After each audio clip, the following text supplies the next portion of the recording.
ito kapramdi yung una kong ginawa nung pag-ayos ka ng garden.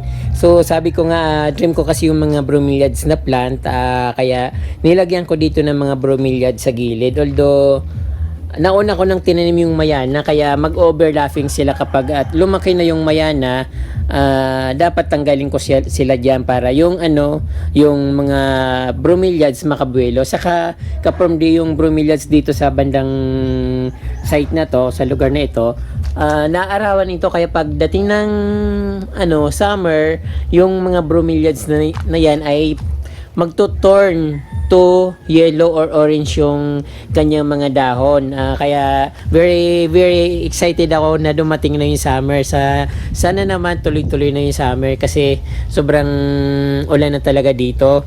So ayun ka from mayroon siyang orange na mayana, nilagayan kong orange, tapos yung mga pula na mayana. So later on ililipat ko rin yun kasi matatabunan niya yung mga bromeliad. So baka hindi lumabas yung kulay niya dahil nagsisimula pa naman yung summer ngayon. So yung orange na mayana, gustong gusto ko yan, very attractive dito sa aking garden. Although madali siyang mamatay, kainin siya ng uod. Ayun, yung aking picara plant, tapos yung aking eugenia na plants. So napakataas niya na kapramdi. Dapat maano ko rito, matrim para pagdating ng Pasko, maganda na yung dating niya. Saka medyo tumibay yung katawan niya kasi pag tinitrim siya, tumitibay yung katawan niya, syempre parang lumalaki.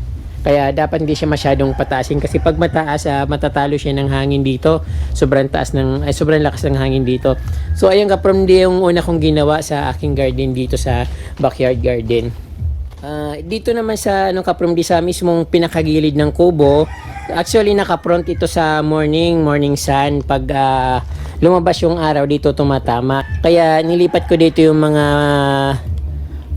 bigonya ko na pink para gumanda lalo yung kulay niya. Kasi doon sa harapan, afternoon na doon, parang sunset yung tumatama doon. So hindi masyadong gumaganda ang kulay ng dahon doon ng mga halaman. Unlike dito sa likod, so pag umaga pa lang natatamaan na sila ng araw ng bali hanggang mga alas 10.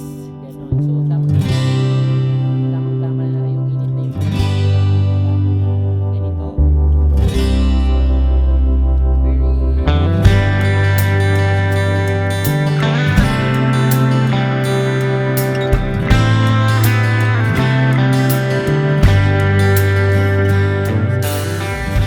Niligay ko sa dingding yung aking mga ephesia. Ito iba-ibang kulay, pero hindi ko naman alam yung mga bawat pangalan ng variety niya. But ito enjoy po to. Tapos meron pa dito sa taas na spider plant. Then ito Picasso. Maganda ito kapramdi, bibihira lang yung may ganito, Picasso. Then another ephesia. Parang maganda kulay niya parang kakanin, very makulay. Then ito yung silver naman. Ayan, marami akong ephesia dito. Sana hindi siya matuyo pagdating ng summer.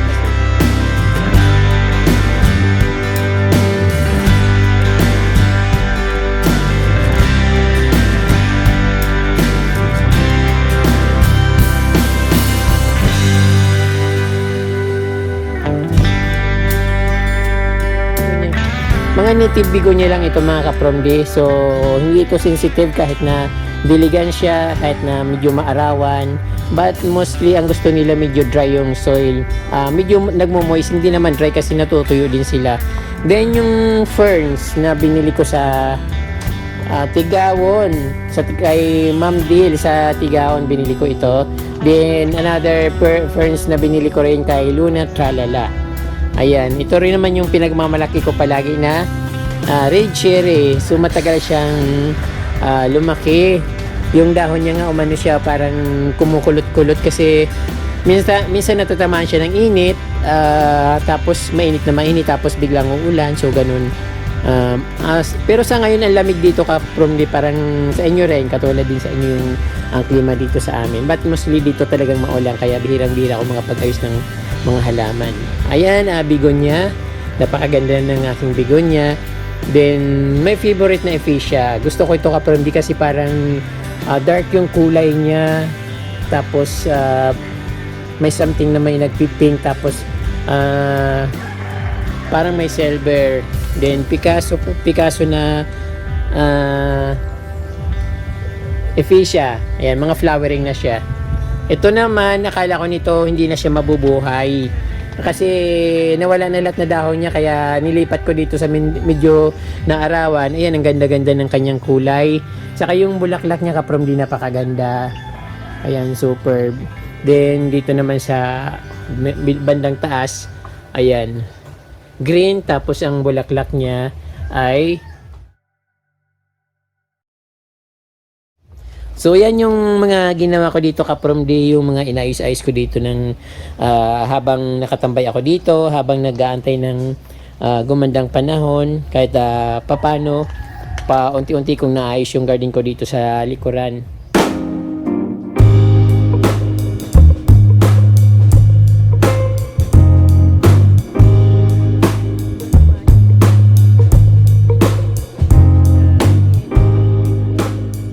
Dito naman ka-from yung coffee table ko na maliit, ipinako ko na yung ipinix ko yung kahoy para hindi natutumba. Kasi kadalasan inaano ng pusa or aso na hulog yung kahoy. Kaya yan, pinako ko siya. Din yung napakalaki kong bromeliad nilagay ko dito. So mayroon na nga siyang supang. So hoping na pagdating ng summer gumanda rin siya. Mayroon siyang 2 supang. Ayun. Mahal kasi ito ka-from binili ko to so actually binibenta dati ito ni Carol, yung plant sealer. Binibenta niya ng 1.2 yata, then binigay niya sa akin ng 500 pesos. Ayan, binili ko siya. But yung nagbayad yung friend ko kasi wala naman akong pangbayad talaga. So ayun ka-from yung ayos ng garden ko dito.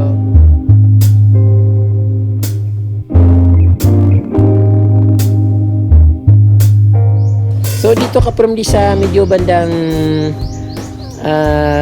dito sa bandang gilid, kasi dahil na sila ng ulan, na overwatering sila at biglang iinit. So yun, hindi ko sila masyadong maayos.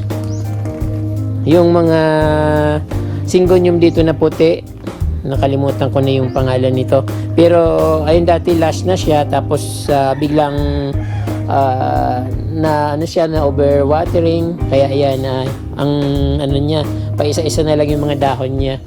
Even yung mga ko dito, putos, golden putos, hindi na rin masyadong maganda dahil sa ulan.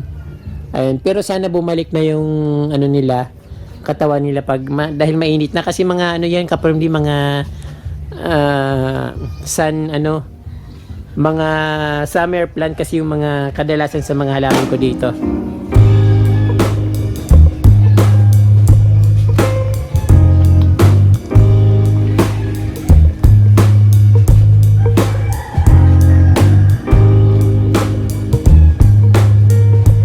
Dito naman ka-from yung yung Eugenia na variegated, minarkot ko siya. Tapos yung nung namarkot ko na, so mayroon siyang ugat. Isang ugat pa lang, tinanggal ko na kaagad. Tapos yun masyado siyang lumaki nung minarkot ko siya, parang tumaba lalo yung pinakadulo niya. Ayun, nung tinanim ko parang hindi yata mabubuhay, sayang. Na siya malaki na siya, parang Christmas tree na yung dating niya. Then ayun yung dito.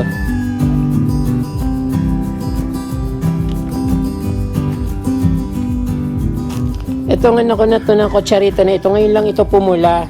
Kung kailan siya kung kailan malakas yung ulan, saka lumabas yung kulay niya na hinahanap ko. So ganun pala yun, dapat nababasa sa ulan para lumabas yung kulay niya. Then yung ko dito, yung variegated na kutsarita, yung puti. Ayan, nasobrahan naman siya sa tubig, kaya payat, halos wala ng dahon. Ang mga mga ano ko, yung Persian shield, pinutulan ko na siya. Then yung mga croton ko doon sa gilid, ang gaganda na oh, ang tataba na niya at makulay na siya.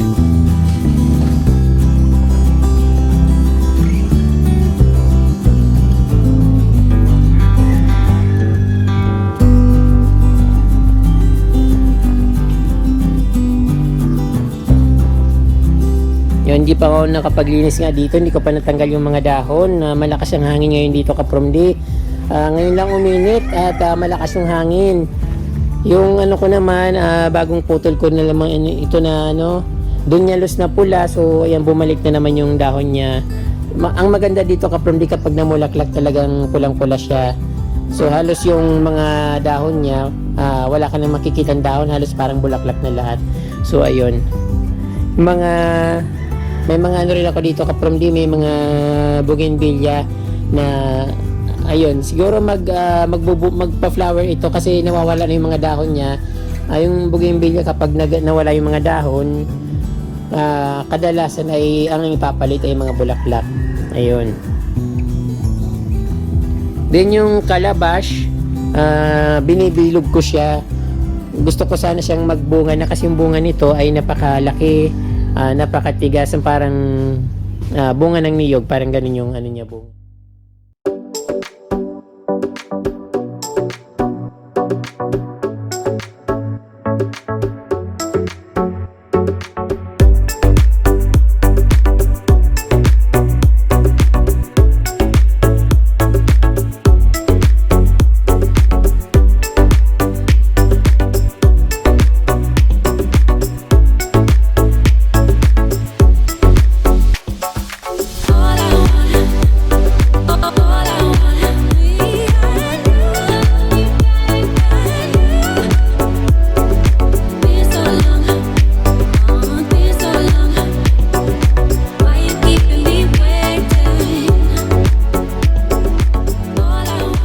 Dito naman Kapromdi, binawasan ko na itong mga supang nung ano, supang nung bromeliads kasi nagsasapawan na sila. So kailangan talagang tanggalin ko yung supang at tinanim ko din doon sa may pinakita ko sa inyo kanina.